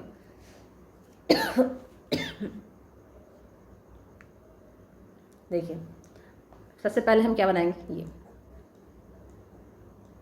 यहाँ प्लस टी करेंगे, यहाँ पर वी लिखेंगे, sorry plus T V minus P and then minus S. पहला हम इक्वेशन लिखेंगे एस अपॉन पी। अगर हम एस अपॉन पी लिख रहे हैं तो del S upon del P, तो यहाँ पे लिखेंगे इज इक्वल टू, यहाँ से इसको लिखेंगे del V upon del T. Del S upon del P, तो पी की जगह क्या है, यहाँ पे टी लिखेंगे, यहाँ पे पी लिखेंगे। यहाँ पे पी और एस का माइनस माइनस कैंसिल होगा, टी और पी का यहाँ माइनस आएगा, तो यहाँ पे माइनस आना चाहिए, जो कि गलत है। नेक्स्ट मैक्सवेल इक्वेशन क्या होगा, del T upon del P. अगर हम del T upon del P कर रहे हैं तो यहाँ पे क्या होना चाहिए, del V by del S होना चाहिए, ठीक है। यहाँ पे एस होना चाहिए V, del T upon del P S है, del V by del S और यहाँ पे पी है, तो इस वजह से ये गलत हो गया दूसरा ऑप्शन भी। नेक्स्ट ऑप्शन क्या है, del S upon del V at constant T, मतलब del S upon del V at constant T, okay. Then del P upon del T, ठीक है, एट कॉन्स्टेंट वी होना चाहिए। तो ऑप्शन क्या दिया, del S upon del V at constant T, del V यहाँ पे del P upon del T होना चाहिए, ठीक है। तो ये भी ऑप्शन गलत हो गया, तो ऑप्शन सी डी सही होना चाहिए, लेकिन कुछ चेक कर लेते हैं। Del T upon del V at constant S is equal to, T के सामने क्या है, del T upon del V, then del P upon del S at constant V, यहाँ पे क्या होना चाहिए, माइनस होना चाहिए। तो ये ऑप्शन हमारा सही है। ये वो हमारा मैक्सवेल इक्वेशन को चीज़ें क्वेश्चन समझ करने के लिए, मैक्सवेल इक्वेशन से आपके ज़्यादा क्वेश्चंस आए हुए हैं। The second law of thermodynamics, हमने थर्मोडायनेमिक्स का 2-3 लॉ जो था उसको कवर किया है। तो what is second law of thermodynamics implies that the whole of the heat can be converted into work. No heat engine can be 100% efficient. The current engine is 100% efficient. A refrigerator can produce a temperature of 0 Kelvin. पहली बात तो कोई heat engine जो होता है वो efficiency 100% देता ही नहीं है, तो ये तो गलत ही है। फर्स्ट थिंग तो यही है। तो यहाँ फिर क्या, whole the heat can be converted into work, ये भी इम्पॉसिबल है कि जितना आप इनपुट दे रहे हो 100% आउटपुट मिले। ये और ऑप्शन, ये दोनों एक ही चीज़ कहना चाह रहा है कि जितना हम इनपुट दे रहे हैं, जितना हम हीट दे रहे हैं, उतना हमको आउटपुट मिला, फर्स्ट थिंग। और या फिर कोई करंट इंजन का जो एफिशिएंसी है वो 100% हो जाएगी, तो दोनों एक ही चीज़ हो गया, तो दोनों ऑप्शन गलत है। तो और इसलिए हमारा ऑप्शन 20 क्या होता है, no heat engine can be 100% efficient. ये तो 100% ट्रू है, और ये हमारा सेकेंड लॉ ऑफ थर्मोडायनेमिक्स से ये पता चलता है कि कोई भी हीट इंजन हो वो 100% एफिशिएंट नहीं होता है, ठीक है। अब उसके आ जाता है कि temperature is microscopic space time concept, which concept is temperature is microscopic concept, ठीक है, क्योंकि बल्क प्रॉपर्टीज होता है इस वजह से। क्रिटिकल टेम्परेचर क्या होता है, critical temperature of real gas, ये भी इंपॉर्टेंट है। क्रिटिकल टेम्परेचर, क्रिटिकल प्रेशर, ये सब पे क्वेश्चंस पूछे गए हमारे। तो क्रिटिकल टेम्परेचर जो टीसी होता है, टीसी इज इक्वल टू होता है हमारा 8A अपॉन 27BR। तो 8A अपॉन 27BR, मतलब ऑप्शन नंबर डी। तो अगर हमको क्रिटिकल टेम्परेचर पता है तो हमको क्या पता होना चाहिए, क्रिटिकल वॉल्यूम होता है, VC जो होता है वो होता है 3B होता है। फिर उसके बाद क्रिटिकल प्रेशर जो होता है PC इज इक्वल टू होता है A अपॉन 27B²। ये तीनों पॉइंट्स इंपॉर्टेंट पता होना चाहिए कि critical temperature, critical volume, critical pressure क्या होता है, ठीक है। इस पर भी क्वेश्चन आपके आए हुए हैं। A jar has a mixture of hydrogen and oxygen in a volume of ratio क्या दिया हुआ है 1:5। किसके लिए दिया हुआ है, एक जार में हमने क्या क्या मिक्स किया, एक हाइड्रोजन और ऑक्सीजन, जिसका रेशियो ये दिया है, the ratio of the mean kinetic energy of hydrogen and oxygen molecule. मतलब हमको इसका मीन काइनेटिक एनर्जी निकालना है। तो हम कैसे निकालेंगे? हमको पता है काइनेटिक एनर्जी क्या पड़ा था, 3/2 kT, ये देखा था कि ये क्या होता है, बोल्ट्जमान कांस्टेंट होता है और टी टेम्परेचर होता है। तो अगर हमको रेशियो निकालना है, देखिए काइनेटिक एनर्जी का रेशियो निकालना है, EH2/EO2, ओके। तो 3/2 kT, 3/2 kT। Hydrogen gas volume, the ratio of the kinetic energy of hydrogen molecule. क्या इसमें कुछ दिया है कि टेम्परेचर चेंज हो रहा है? नहीं, टेम्परेचर दोनों के लिए कांस्टेंट है, बोल्ट्जमान कांस्टेंट दोनों के लिए, दोनों को क्या हो जाएगा, कैंसिल हो जाएगा, इक्वल टू 1:1 हो जाएगा। बस कुछ नहीं करना था, बस इसको कंफ्यूज करने के लिए क्वेश्चन था कि हमको निकालना है ये, हमको निकालना है वो। तो हम सोचेंगे कुछ और फॉर्मूला लगेगा, इतना इजी तो होगा ही नहीं। नहीं, यहाँ पे कोई बोला नहीं कि इसको हाई टेम्परेचर में रखा है, इसको इस टेम्परेचर में रखा है। तो सिंपल आपको काइनेटिक एनर्जी निकालना है। इसलिए मैंने पहले बताया कि गैस के लिए जो काइनेटिक एनर्जी की फॉर्मूला है वो भी आपको पता होना चाहिए, ठीक है। बस average kinetic energy of a mono atomic ideal gas molecules at kelvin temperature is. Kelvin temperature पे क्या होता है, 3/2। यहाँ पे केल्विन टेम्परेचर हो, सेल्सियस टेम्परेचर, उसमें कोई फर्क नहीं पड़ेगा। आपको ये पता होना चाहिए काइनेटिक एनर्जी आपका कोई भी गैस मॉलिक्यूल्स हो उसके लिए क्या होता है, 3/2 kT होता है, ओके। क्वेश्चन जो होते हैं ना, कुछ लैंग्वेज ऐसे भी दिए जाते हैं ताकि हमको लैंग्वेज समझ के, मतलब इतना उसमें लैंग्वेज में घुसा दिया जाता है कि लैंग्वेज पढ़ के हमको ये लगे कि हाँ इसमें तो कुछ ऐसा अलग ही करना हो उस क्वेश्चन में। इतना इजी क्वेश्चन तो होता नहीं, तो नहीं, बहुत बार इजी, बहुत क्वेश्चन आपके ऐसे भी होते हैं, बहुत ईजी होते हैं, ठीक है। यहाँ पे क्या, root mean square speed of a ideal gas. पहली बात तो आपको रूट मीन स्क्वायर स्पीड आपको पता चले, VRMS इज इक्वल टू होता है हमारा 3RT/m, ठीक है। Inversely proportional to the square root of a molecular weight, first thing. तो yes of course VRMS is inversely proportional to, ये हमारा क्या होता है, मॉलिकुलर वेट के इनवर्सली प्रोपोर्शनल होता है। ये directly proportional to the square root of molecular weight, गलत। Inversely proportional to the square root of temperature, नहीं, डायरेक्टली प्रोपोर्शनल है। Directly proportional to the square root of density, नहीं, ये हो गया हमारा सही। ये हम आ गया रूट मीन स्क्वायर से। The ratio of root mean square speed to the most probable speed। तो VRMS का फॉर्मूला हमने क्या देखा है, VRMS इज इक्वल टू होता है √3 kT या फिर RT जो होता है अपॉन m होता है, ठीक है। ये हमारा हो गया VRMS। उसके बाद हमने देखा है V मोस्ट प्रोबेबल क्या होता है, ये होता है √2 RT/m। तो हमको निकालना है किसका किसका, ratio of most probable to the ratio of root mean square to the most probable. तब हमको VRMS upon V most probable निकालना। तो ये हमारा हो जाएगा 3/2, √3/2, ठीक है। चीज़ें क्लियर? अच्छा सा जो नहीं समझ में आ रहा है तो मतलब इसको रेशियो क्या होगा, √3:√2।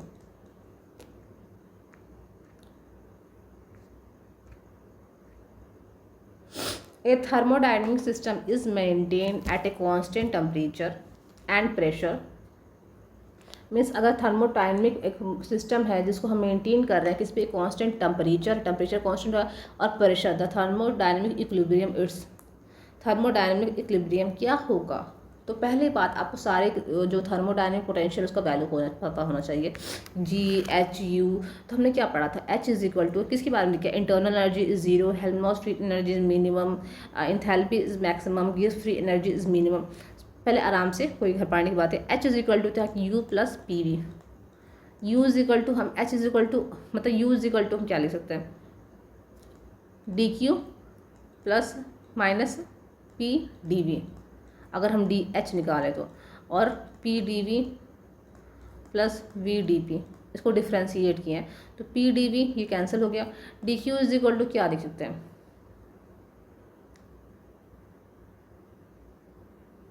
TdS लिख सकते हैं।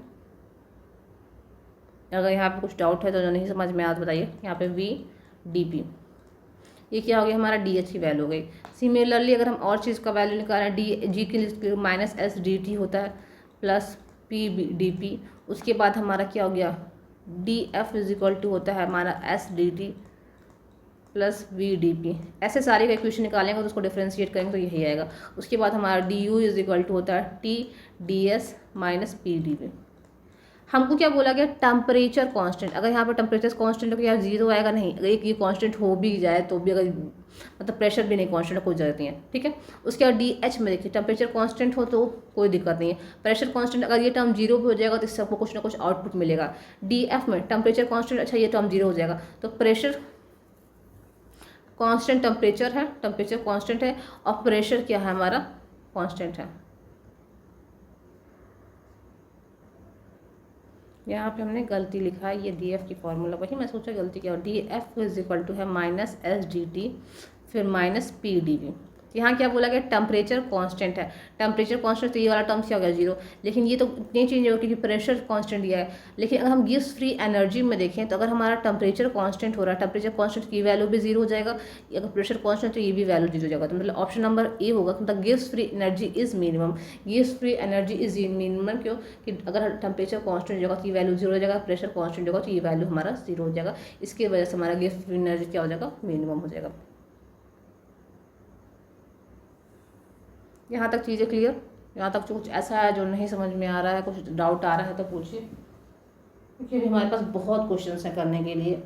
लेक्चर अभी बहुत लंबा जाएगा, ऐसा नहीं कि बस ख़त्म ही होने वाला है, ठीक है। तो उसके लिए आपको कांस्टेंट बना होना चाहिए, चैनल को देखना है, वीडियो को लाइक करना है, कमेंट करना है, शेयर करना है। जो आपकी पहचान में जिसको CUT PG की प्रिपरेशन कर रहा है, जिसको MSc करना है फिजिक्स के लिए, उसको आप भेज सकते हैं।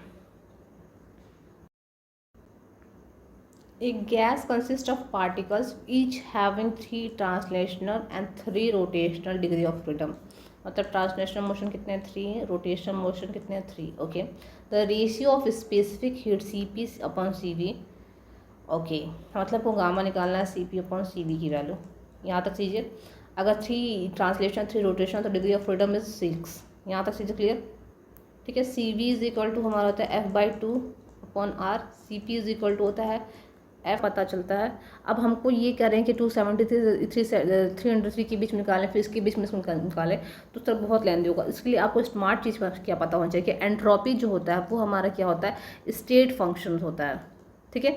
उसमें कोई मैटर नहीं करता पाथ क्या फॉलो कर रहा है। तो हम क्या करेंगे, टेम्परेचर क्या लेंगे, 273 केल्विन टू 373 केल्विन, ठीक है, कि इनिशियल और फाइनल स्टेट को हम कैलकुलेट करेंगे।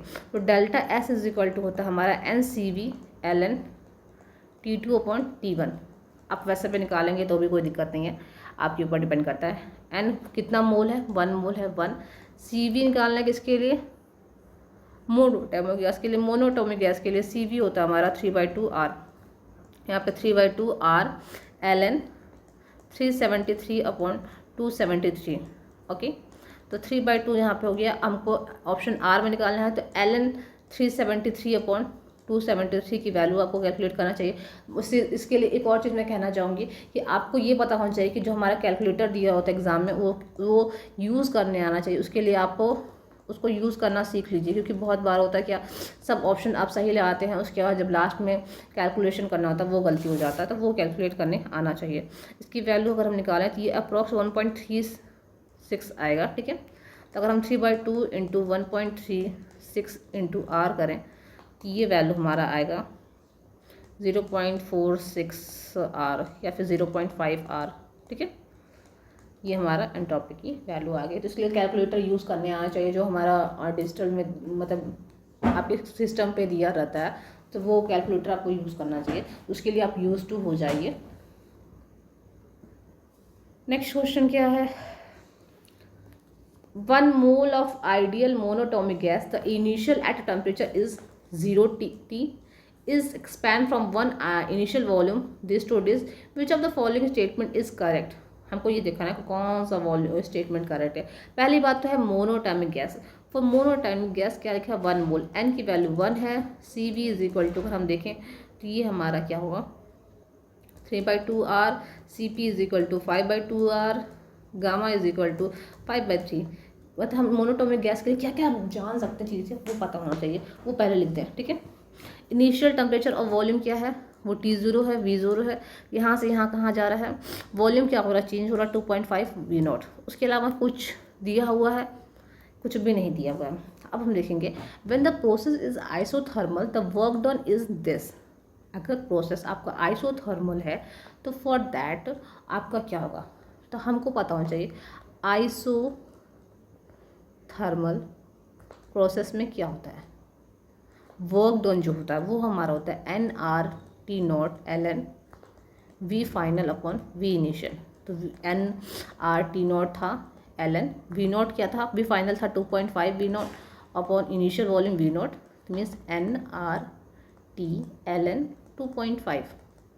ओके, इसको हम कैलकुलेट करेंगे तो एल एन टू या फिर एल एन 2.5 है और हमारा ऑप्शन में क्या दिया है L N two, which is not right. Next है when the process is isothermal the change in internal energy zero. अच्छा भी देखेंगे व्हेन द, उसके अलावा उसके बाद आइसोबारिक ऐसा प्रोसेस दिया हुआ है, तो लिखा हुआ है कि जब हमारा process isothermal change in internal energy is zero. ठीक है, जब प्रोसेस क्या होता है आइसोथर्मल होता है, change in internal energy is zero हो गया। Okay, when the process is isobaric the process work done is this and when the process is isobaric the change in internal energy is this. F/2 + 1 × R होता है। Okay, तो F अगर हमारा कितना है 6 है तो CV इज इक्वल टू क्या हो जाएगा, CV is equal to 3R and CP is equal to हमारा 4R, then gamma is equal to 4/3। Is there an option, yes, option C is the right answer. Okay, ये हमने discuss भी किया है अभी कि जब हमने गामा पढ़ा स्टार्टिंग में इंट्रोडक्शन में तभी। ठीक है, नेक्स्ट क्वेश्चन है 1 mole of ideal monoatomic gas is heated in a close container, the first from the this to this and then after that this to this, the net change in entropy. हमको निकालना क्या है entropy, entropy calculate करना है। लेकिन अगर हम इस ऑप्शन को देखें, ये हमारा किसका क्वेश्चन है, इसको देखते हैं। पहले हम आइसोबारिक प्रोसेस देखते हैं। हम देखते हैं नंबर सी के लिए आइसोबारिक प्रोसेस देखते हैं। तो वर्क डन क्या होता है, W is equal to P delta P और P से NR delta T for isobaric process. तो V1/V2 is equal to T1/T2 हम होता है, हमें पता है। ये हमने आइसोबारिक प्रोसेस जब डिस्कस किया था तब लिखा था। तो V0/T0 इज इक्वल टू लिख सकते हैं 2.5 V0/T2, तो then T2 is equal to हो जाएगा 2.5 T0। Okay, then for that we can calculate N is equal to 1 × R, delta T किया है हमारा 2.5 T0 माइनस T0 करेंगे, तो इसकी वैल्यू क्या होगी 3/2 R T0। ये अप्रॉक्स इतना ही आएगा। तो क्या हमारा ऑप्शन नंबर सी सही है, ऑफकोर्स ऑप्शन नंबर सी क्या 3R T0 है। ठीक है, आपके इसमें MS के क्वेश्चंस नहीं आते हैं आपके CUT PG में, लेकिन ये क्वेश्चंस आए हुए हैं इस लेवल के हैं जो आपके हिसाब से आपके एग्ज़ाम के हिसाब से क्वेश्चंस इंपॉर्टेंट है, इसलिए हम इस क्वेश्चन को करा रहे हैं। आपको एग्ज़ाम में आपको ऐसे नहीं है कि बहुत सारा वो मिलेगा। Change in the process ice the change in internal energy, internal energy निकालेंगे तो ये निकालना है इंटरनल एनर्जी कैसे निकालते हैं। तो अगर हमको आइसोबारिक प्रोसेस के लिए इंटरनल एनर्जी कैलकुलेट करना है तो वो देखते हैं, तो वो कैसे कैलकुलेट करते हैं।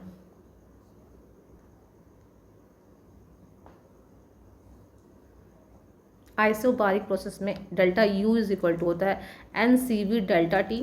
ठीक है, डेल्टा T की वैल्यू क्या है 3/2 आ रही है, तो 3/2 NCV हो जाएगा। ठीक है, और CV की वैल्यू क्या दी हुई है हमारे क्वेश्चंस में, अगर हम CV देखें तो CV की वैल्यू होती है 3/2, मतलब 9/4 NR T0 होना चाहिए, 9/2 NR T0 होना चाहिए।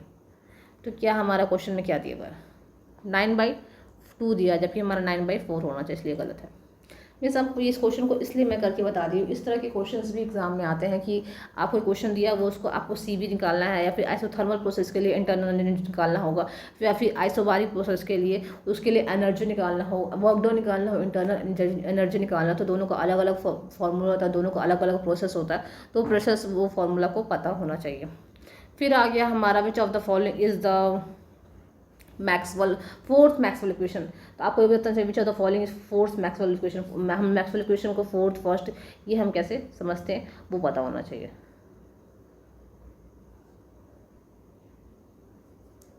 इस ऑफ द फॉर इन सारे ऑप्शंस में कौन सा सही मतलब सही होगा, इन सारे ऑप्शंस में हमारा ऑप्शन नंबर डी होगा। ओके, नेक्स्ट क्वेश्चन देखते हैं, क्योंकि मैक्सवेल इक्वेशन मुझे नहीं फिर और बताने की ज़रूरत है। Correct thermodynamic relation, which of the following is correct thermodynamic relation. Thermodynamic relation को भी डिस्कस किया है और कैसे कैलकुलेट करते हैं ये भी बताया है, और डिफ्रेंशिएटेड फॉर्म में भी कैसे होता है उन्होंने अभी क्वेश्चंस किया उसमें भी देखा हुआ है। तो ये हमारा ऑप्शन नंबर ए होता है, ठीक है। और ऑप्शन क्यों नहीं सही है ये भी बता देती हूँ कि कहाँ कहाँ गलती है, जिससे आपको ये पता हो जाए कि हाँ ये गलती है, ये चीज़ तो सही है।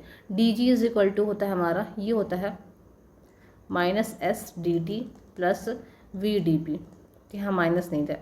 उसके बाद ये तो कुछ ऑप्शन मिस प्रिंट है। इसके बाद D G is equal to अगर हमारा देखें तो D G is equal to D H is equal to हमारा होता है T D S plus V D P होता है, अब प्लस होगा, okay. Which of the following expression is not true in the case of adiabatic, मतलब adiabatic में कौन सा केस, कौन सा ऑप्शन ट्रू नहीं होगा। तो एडियाबैटिक में होता है पी वी तो power gamma is equal to constant, तो ये तो सही है पहला वाला, ठीक है। उसके बाद होता है P V is equal to, अगर हम P V is equal to N R T देखें तो अगर हम क्या हटाएं, पी हटाएं तो पी की जगह हम क्या ले सकते हैं, V upon N R T. तो यहाँ पे क्या ले सकते हैं, पी की जगह यहाँ पे V upon N R T, V gamma minus यहाँ पे कांस्टेंट हो जाएगा।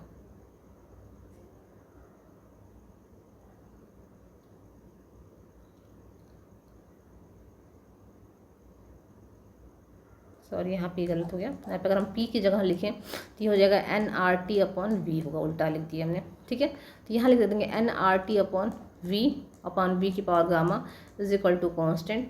तो यहाँ पे क्या रहता है टी वी की पावर गामा माइनस वन, तो ऑप्शन ये भी सही है। मतलब ये हमको क्या देखना, नॉट ट्रू देखना, ये गलती ना हो जाए कि हम सही हो जाए। उसके बाद ये भी सही है हमारा, तो नॉट ट्रू कौन सा, ये नॉट ट्रू, ये क्यों गलत है हमारा, यहाँ पे पी वी गामा होता है, P we gamma minus one नहीं होता है, इसलिए एडियाबैटिक गैस का हमको पता होना चाहिए।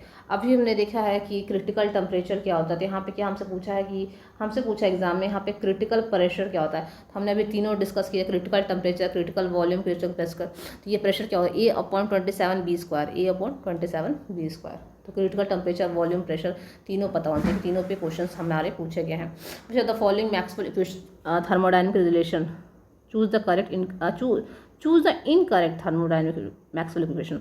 ओके, हमको करेक्ट नहीं इनकरेक्ट पूछना है, तो इसके लिए आपको तीनों रिलेशन पता होना चाहिए उसका। और दूसरा चीज़ आपको क्वेश्चन पढ़ने आना चाहिए कि कौन सा क्वेश्चन सही है कौन सा नहीं, ठीक है।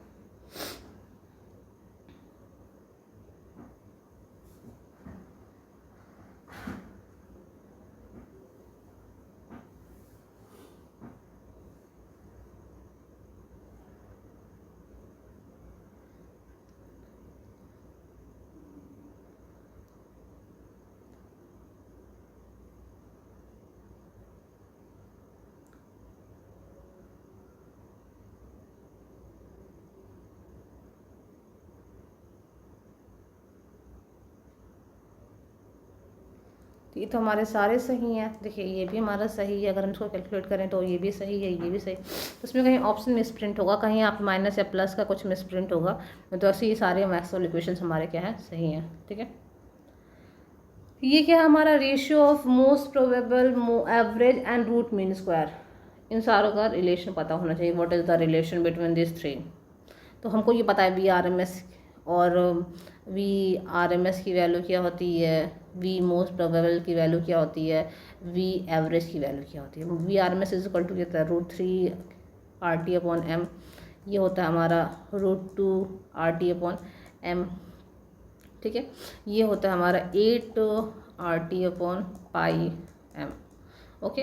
अगर हम तीनों का रिलेशन निकालें तो ये अप्रोक्स आता है 1:1.128:1.223 ऐसे कुछ आता है। तो ये ऑप्शन नंबर फर्स्ट हो गया, ठीक है। रेशियो आपसे कैसे पूछते हैं उस हिसाब से कैलकुलेट करेंगे, और चीज़ें याद होना चाहिए, वी आर एम एस और वी, ये सब चीज़ का रिलेशन, ठीक है। अभी बहुत सारे क्वेश्चंस ऐसे भी हैं थर्मोडायनेमिक्स के जो बचे हुए हैं, जो क्वेश्चंस नहीं हैं, जब हम लोग 500 MCQ प्रॉब्लम्स करेंगे उसमें देख लेंगे।